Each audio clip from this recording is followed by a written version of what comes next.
It was a cold morning at a small town cafe, the kind of place where regulars came for warmth as much as coffee. Emma, a kind-hearted waitress in her late 20s, moved from table to table with her usual bright smile. She didn't make much money, but she always found ways to make others feel rich in kindness. When an old man with worn shoes and a faded coat walked in, she noticed how his hands trembled as he searched his pockets for change. He looked tired, hungry, and invisible to the world. Emma's heart softened. Without hesitation, she said, "Don't worry, sir. Coffee's on me today." The man looked up, surprised, his eyes glistening with gratitude. "Thank you, young lady," he said softly. His voice was gentle but carried the weight of years. Emma waved it off with a smile. "You're welcome. Everyone deserves a warm cup on a cold day." She poured the steaming coffee and added a muffin from her own tip jar money. The cafe owner frowned but didn't say anything. Emma was known for these small acts. As the man sipped slowly, he looked around, unnoticed by the others, yet watching everything carefully, the kindness, the conversations, the honesty of this small world. Emma had no idea that the man she just helped wasn't a poor stranger at all, but one of the richest men in the city, billionaire Richard Alden, who had recently gone undercover to see how ordinary people lived. Richard had built empires, owned hotels, and made headlines for his wealth. But since his wife's death, he felt empty. Wealth surrounded him, yet compassion was rare. He came to this small cafe wearing old clothes to test humanity, to see if kindness still existed in the simple corners of life. Emma's gesture touched him deeply. She didn't ask who he was, didn't expect anything back. Her warmth reminded him of his late wife, who always said, "Real riches are measured by the heart." As Emma refilled his cup, she asked if he was okay. Richard smiled faintly. "I'm better now," he said. When he finished, Richard tried to leave a small note under the empty cup, but Emma caught him. "Sir, you forgot your paper." He smiled. "Keep it, dear." She opened it to see a handwritten message, "Thank you for your kindness. The world needs more people like you." She smiled, folded it, and kept it in her pocket, not knowing the signature below, R. Alden, belonged to one of the most powerful men in the country. For her, it was just a sweet note from an old man. For Richard, it was a promise, he would see her again soon. Days turned into weeks. Emma continued her routine, serving coffee, wiping tables, and chasing dreams she could barely afford. She worked double shifts to help her mother's medical bills. Life was tough, but she never let it break her smile. Then, one morning, a black car stopped in front of the cafe. Two men in suits walked in, asking for Emma. Everyone stared as they handed her a letter sealed with gold wax. "Mr. Alden requests your presence at the Grand Crown Hotel," they said. Emma blinked in confusion, her hands trembling as she read the elegant invitation. Why would a billionaire want to meet her? Her coworkers teased her, thinking it was a prank. But something told Emma it was real. Nervously, she dressed in her best outfit and took the bus to the city's grandest hotel. The marble floors gleamed, chandeliers sparkled, and she felt out of place among the wealthy guests. At the top floor, a secretary led her into a luxurious office. Sitting behind a massive desk was the same old man she had once served coffee to, only now, he looked regal, confident, and commanding. "Good morning, Emma," he said warmly. "Do you remember me?" Her eyes widened. "You're the man from the cafe." She gasped. Richard nodded with a smile. "Yes, and you're the woman who reminded me that kindness still exists." Emma blushed, unsure what to say. He continued, "That day, your small gesture gave me something money couldn't buy, hope."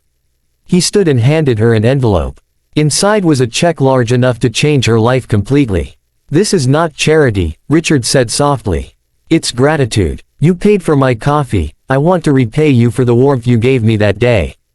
Tears welled in Emma's eyes. "Sir, I can't accept this," she whispered. "You don't owe me anything." But Richard shook his head. "You see, my dear, I wasn't testing you for me, I was testing humanity.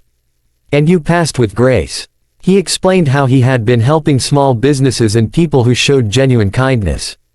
Emma's simple act had inspired him to start a new foundation, the Cup of Kindness Project, to support those who give without expecting anything in return. And he wanted her to manage it. Emma was speechless. "Me? But I'm just a waitress." Richard smiled. "That's exactly why. Because you understand what real struggle looks like, and how kindness can change it. He told her she'd receive full training, a home, and a salary beyond anything she imagined. Her hands shook as she accepted. "Thank you, Mr. Alden. I don't know how to repay you." He smiled gently. "Just keep doing what you've always done, serve the world with kindness." Within months, Emma's life transformed. She left her old cafe job and began working for the foundation. She traveled to shelters, schools, and hospitals, helping people in need, one cup of kindness at a time. Her story went viral when a journalist learned the truth. The billionaire's mysterious kindness project had been inspired by a waitress who once paid for a stranger's coffee. People across the nation began performing random acts of kindness, tagging #CupOfKindness online.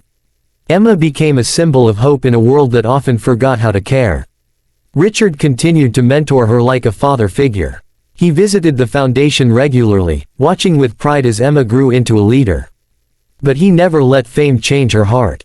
"Remember," he often said, "kindness is most powerful when no one's watching." Emma carried those words everywhere. Sometimes, she still stopped at the same cafe, ordering a coffee and leaving extra money for whoever came after. It reminded her of where it all began, one small act that had echoed across countless lives. A year later, during the foundation's anniversary event, Richard stood on stage beside Emma. Reporters flashed cameras as he told the story of how an ordinary waitress had reminded him of humanity's beauty. That day, he said, "I found more wealth in her kindness than in all my bank accounts."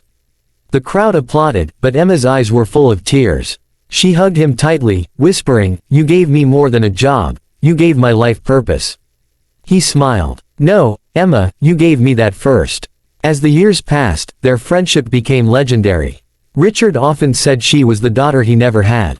Together, they opened cafes that offered free coffee for the needy, in every city where the foundation worked. A small sign at each cafe read, "One act of kindness can change the world." People began to believe it. And for Emma, each cup poured was more than coffee, it was love, hope, and a reminder that compassion could transform even the coldest hearts. One day, as Richard grew old and weak, he called Emma to his bedside. "Promise me," he said softly, "that you'll keep the kindness alive." She held his hand, tears streaming down. "I promise." With a gentle smile, he whispered, "The best investment I ever made was a cup of coffee." Those were his final words. After his passing, Emma dedicated the foundation to his memory. She continued his mission, expanding it to reach millions worldwide. Years later, as Emma sat in her office overlooking a bustling city, she sipped her morning coffee and smiled. On her desk sat the same note he had once left under the cup, "Thank you for your kindness. The world needs more people like you." She whispered, "And now, it has them." The story of the waitress and the billionaire became a legend, a timeless reminder that one simple act of kindness can ripple through generations and turn a stranger's life into a miracle.